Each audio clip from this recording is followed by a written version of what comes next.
Fans, the final draw of the second day coming to a conclusion just now. We had Mike McEwen just behind me nearly make an impossible, seemingly impossible triple to score three and force a draw to the butt. Not able to make it, so Yannick Schwaller and team pick up a win here. And a few other sheets down the way. Rachel Holman unable to make her last. And so Stefania Constantini picks up a victory here. It all came to a quick conclusion. But somebody who was done work early here tonight, John Epping, with a 6-1 victory over Team White. It was clinical stuff, and the skipper is here on the Postgame show right now. Thanks for tuning in on rockchannel.com and the Grand Slam of Curling YouTube. John Epping, come on in right now. He waited around for a long time. Like I said, John, you were done early. It was 6-0 after 4 ends. A lot went right for you, but your team is continuing to curl very well. Take us through it. Yeah, definitely. We got a few fortunate breaks out there tonight. Ross missed a couple that he doesn't usually miss, and kind of let us off the hook. And you need those breaks to win games, and sometimes to win big events like this. So yeah, we're feeling fortunate tonight. You know, you're up 4-0 after 3 ends. I was talking to Bruce Mallett recently about that final against Guju where he was up 4 early. And he says, it actually makes me more nervous when I have a big lead that early because a lot of things can go wrong with the 5-rock rule. What is it like knowing that teams are so aggressive and games can swing so quickly to protect the lead? Yeah, it's tough. You just have to keep the pressure on. You got to keep making shots, and that's the key. As long as you can execute, it's going to go a long way. You can throw whatever rule change you want at us, but which is a lot of fun. But at the end of the day, you still got to make shots. And even just up the lineup, I'm finding it skip now. There's even more high pressure shots with the 5-rock rule, and especially against a team like Ross White, they can just make anything and everything and create lots of offense. You know, John, whenever I talk to people about the Olympic trials as they loom and how your team in particular is building momentum and have been curling really, really well, they say, watch out for that Team Epping. Do you feel the same way? Do you feel like something special is happening this year? What is the vibe around the team right now? Yeah, I think there's a chance that something really special can happen in November. I think, though, that we're really realistic and we have a lot of work to still do in the 6 weeks leading up to that. We haven't been at our best this week so far. I think we've been quite fortunate to be 2-0. It doesn't feel like it. So I think we know that there's some things that we need to tighten the screws on and make sure that we have those screws as tight as possible going to the trials, but also to make sure that there's not added pressure on us too. I mean, you got to realize that at the Olympic trials there's 8 amazing teams and 5 teams are not going to make the playoffs, and they are fantastic teams. You have been through this before. I've been asking, you guys are going to be sick of me asking about how you're using this time ahead of the trials, but you do have 6 weeks. It's so funny when I hear curlers say, maybe we're working on technical things because we picked up bad habits, but how do you want to use the time from now until the big show at the end of November? I think it's just paying attention more to the details and being very detail-oriented. I think, the shot making. I think, for me, I'm making technical changes this late in the game. I'm too old to do that. I don't think I could figure it out before Halifax. So, for me, it's just, continuing to pay attention to the details and try to, continue the consistency that I've been able to have so far, and, for the rest of the team too. And, again, tonight a couple things happened that, we'll go back and discuss, and just to make sure that, those things don't happen when we get to the trials. Well, you should have been out of here a while ago because it was an early night for you. I appreciate you sticking around, John, and good luck the rest of the way. You're lucky that I like you. Yeah. Thanks a lot. Thank you. Okay, skip John Epping 2-0 here at the Grand Slam of Curling, the Co-op Tour Challenge at the Silent Ice Center here in Nisku, Alberta. Of course, everybody continues to rave about how beautiful this venue is. Ice conditions have been pristine. It's cool outside. It feels like curling weather, and that certainly bodes well for ice conditions throughout all of this. Like I said, to start the post-game show, right behind us on sheet D, a thrilling finish.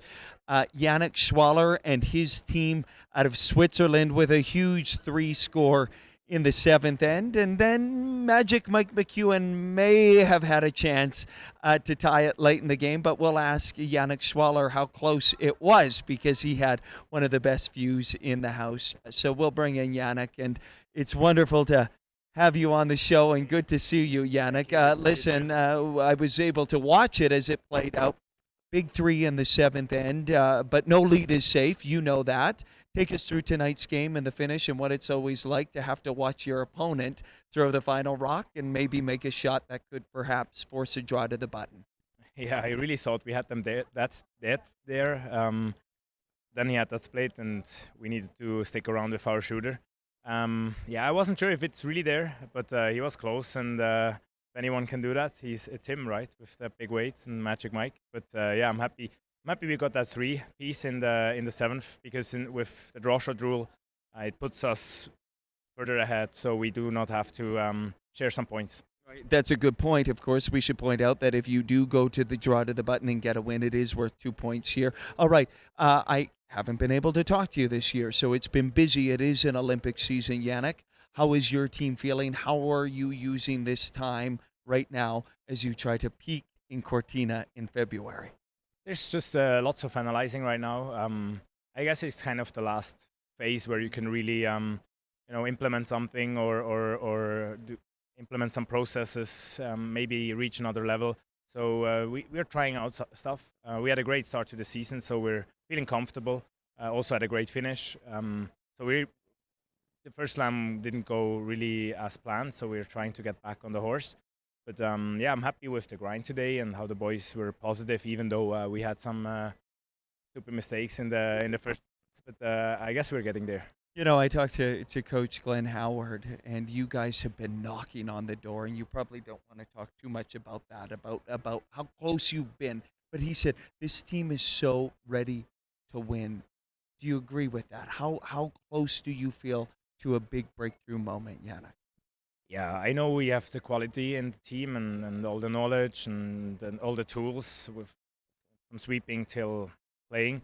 So I guess I just don't want to make it too big of a topic so that the monkey doesn't get too big in our brain. But I guess just keep putting ourselves in the position so we can finally maybe win one. And then hopefully also the luck is a bit on our side. Well, you know, my great friend, the legend, Colleen Jones, always says you need some luck to win these things at this level. I saw you signing the autographs. This is a brilliant venue to play in. What does it mean? This is 25 years of Grand Slam of curling, and so many European teams have come and made their mark here on the Grand Slam Tour to play in Canada, a place where they love you, even though you're not from this country. It's great. It's the best. I remember, I think, almost 7 years ago I made my debut. So, but still, it's every time it's special, especially in an arena like this. And then you have crowd here, and it's just not normal. So we enjoy every second of it. It's the stage where we want to be, and hopefully we can continue. Yeah. Speaking of Canada, we made a lot of you wearing that Blue Jays hat. And while you were playing, the Blue Jays were winning tonight, 13-4 against Seattle. Have you watched anything? I know you wear the cap, but have you followed the Jays at all or paid attention to any of the playoffs? 100%, yeah. We had a big trip in September, right. So they played every night. So and all we did was watch every evening, I guess. And also today, first 2 games were frustrating a bit as a Blue Jay supporter, but now I was happy. I didn't actually know that they were pulling ahead, and all of a sudden I'm here, I'm watching at the thing, and it's 8-2. Great, yeah, I'm happy, and I hope they can win another one on the road. Did you wear the hat today? No.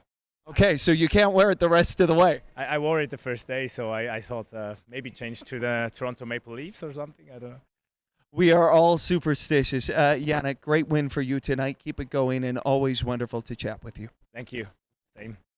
All right, that's Yannick Schwaller after a 7-6 victory over here over Team McEwen here tonight. Like he said, it was close, and you never want to leave Magic Mike a shot, but they escaped with a victory here tonight. Okay, and as that was playing out, just a couple of sheets over, it was Team Constantini versus Team Homan, and what a back and forth battle that was. And I looked over, and there were rocks everywhere in the eighth end. And so Stefania Constantini makes an absolutely brilliant shot with her last, and that was enough to sew up the victory, as Rachel Homan wasn't able to make her last. And so let's bring in the skip, Stefania Constantini, right now. After this victory, to move to 2-0, Stefania. A great start for you.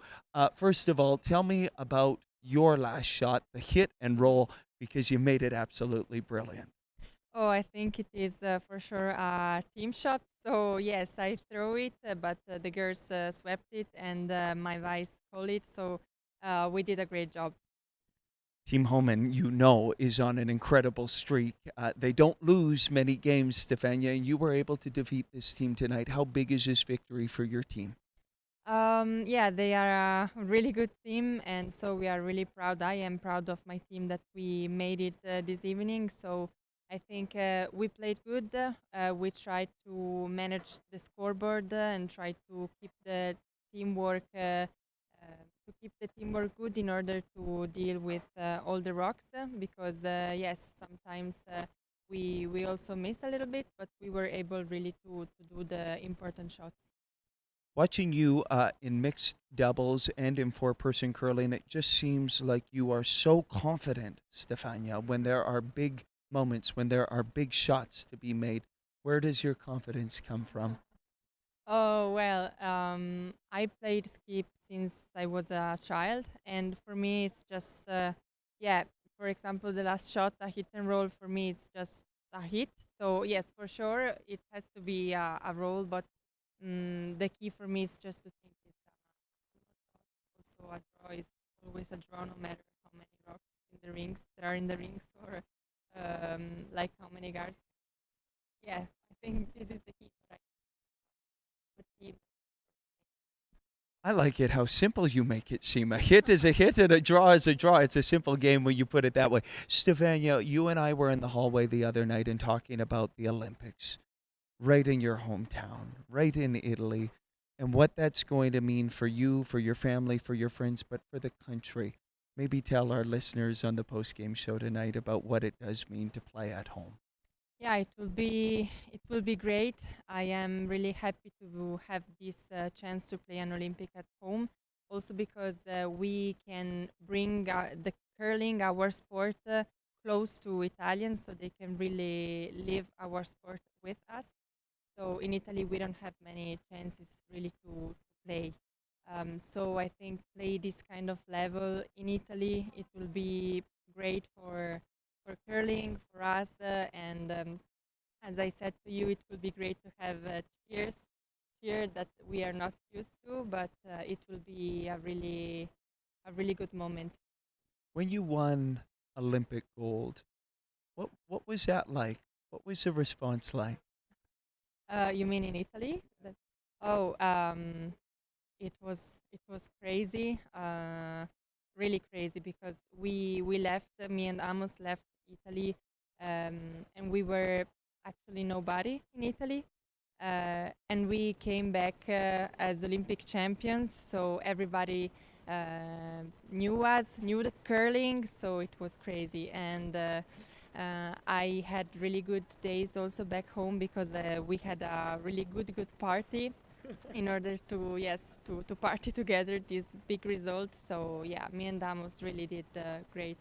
Well, it's such a wonderful thing that Italians know curling through you, Stefania. So keep it going. We can't wait to watch you in Cortina.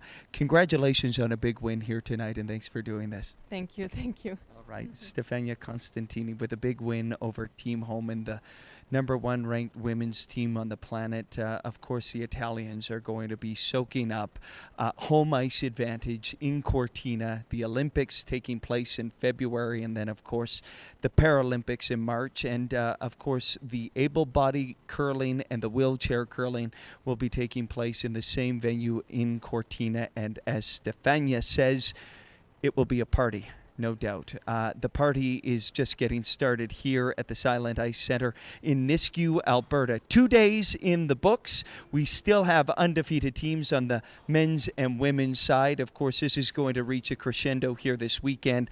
Super Saturday with the quarterfinals and the semifinals. And then Championship Sunday. And not only are we going to have the elite curlers on this ice behind me, but the junior curlers as well. So we will have you covered the rest of the way. Tomorrow we really ramp up the pregame show. Joanne Courtney will be joining me in the afternoon. And I hear that double Olympic champion Johnny Morris is getting into town tomorrow. He'll join me on the pregame show every night the rest of the way. Okay, that's it for today. Thanks as always, curling fans, for tuning in. We'll continue the party here in Alberta the rest of the week. Thanks for tuning in. We'll see you tomorrow.